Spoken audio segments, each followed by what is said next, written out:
അനധികൃത ഫ്ലെക്സ് ബോർഡുകൾക്കും കൊടിമരങ്ങൾക്കും എതിരായ ഉത്തരവിൽ ജസ്റ്റിസ് ദേവൻ രാമചന്ദ്രനെതിരെ സൈബർ ആക്രമണം. ഉത്തരവ് പാലിക്കാതിരുന്ന തദ്ദേശ സ്വയംഭരണ വകുപ്പിനും കോടതിയിൽ നിന്നും വിമർശനം നേരിട്ടിരുന്നു. ഇതിന് പിന്നാലെയാണ് സൈബർ ഇടത്തെ കടന്നാക്രമണം. സഹിൻ ആന്റണിയുണ്ട്. സഹിൻ,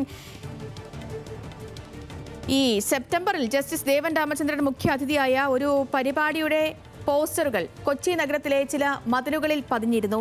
ഇത് ചൂണ്ടിക്കാട്ടിയാണ് ആക്ഷേപമെന്നാണ് ഇപ്പോൾ പുറത്തുവരുന്ന വാർത്തകൾ, അല്ലേ? അത് തന്നെയാണ് സേതു. അതായത് കഴിഞ്ഞ സെപ്റ്റംബർ 5-ാം തീയതിയായിരുന്നു തൃക്കാക്കര മുൻ MLA ആയിട്ടുള്ള മരണപ്പെട്ട PT തോമസിൻ്റെ ഓർമ്മയ്ക്ക് വേണ്ടിയുള്ള ചില ആദരവ് പരിപാടികൾ നടന്നിരുന്നത്. അതിലായിരുന്നു ജസ്റ്റിസ് ദേവൻ രാമചന്ദ്രൻ പങ്കെടുത്തിരുന്നത്. എന്തായാലും നേരത്തെ സൂചിപ്പിച്ചതുപോലെ തന്നെ അദ്ദേഹത്തിനെതിരെ വലിയ രീതിയിലുള്ള സൈബർ ആക്രമണം ഉണ്ടായിരിക്കുകയാണ്.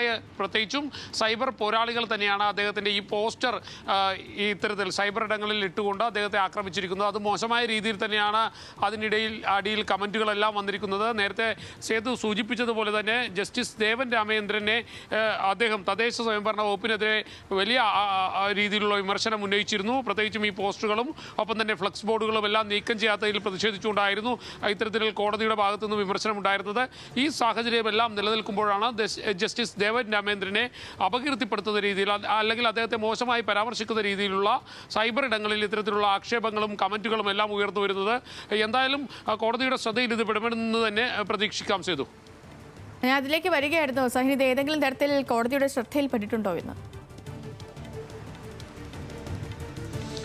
ഇതുവരെയും കോടതിയുടെ ശ്രദ്ധയിൽ അത് പെട്ടിട്ടില്ല എന്നുള്ളതാണ് മനസ്സിലാക്കാൻ കഴിയുന്നത്. പക്ഷേ നേരത്തെ സൂചിപ്പിച്ചതുപോലെ തന്നെ സെപ്റ്റംബർ 5-ന് നടന്ന ഒരു പരിപാടിയായിരുന്നു ഇത്. അന്ന് തന്നെ എറണാകുളം നഗരത്തിൻ്റെ വിവിധ ഭാഗങ്ങളിൽ ഇത്തരത്തിൽ പോസ്റ്ററുകൾ പതിച്ചപ്പോൾ തന്നെ ദേവൻ രാമചന്ദ്രൻ ആവശ്യപ്പെട്ടിരുന്നു. ആ പോസ്റ്ററുകളെല്ലാം തന്നെ പൊളിച്ചു മാറ്റണമെന്ന് അദ്ദേഹം ആവശ്യപ്പെട്ടിരുന്നതാണ്. ഇതിൽ പ്രകാരം പരമാവധി പോസ്റ്ററുകൾ പൊളിച്ചു മാറ്റുകയും ചെയ്തിരുന്നു. ഇപ്പോൾ വീണ്ടും ആ പോസ്റ്ററുകൾ ഉയർത്തിക്കൊണ്ടുവന്നാണ് അദ്ദേഹത്തെ അധിക്ഷേപിക്കുന്നത്, അദ്ദേഹത്തിനെതിരെ മോശം പരാമർശങ്ങൾ നടത്തുന്നത്. ഫ്ലെക്സ് ബോർഡുകളും കൊടിതോരണങ്ങളും നീക്കം ചെയ്യാൻ ഇക്കഴിഞ്ഞ ദിവസം ജസ്റ്റിസ് ദേവൻ രാമചന്ദ്രൻ ഉത്തരവിട്ടിരുന്നു. ഇതിനൊക്കെ പിന്നാലെയാണ് അദ്ദേഹത്തിനെതിരെ ഈ സോഷ്യൽ മീഡിയയിലെ സൈബർ ഇടങ്ങളിലെ കടന്നാക്രമണം. വിവരങ്ങൾ നൽകുകയായിരുന്നു സഹിൻ ആന്റണി.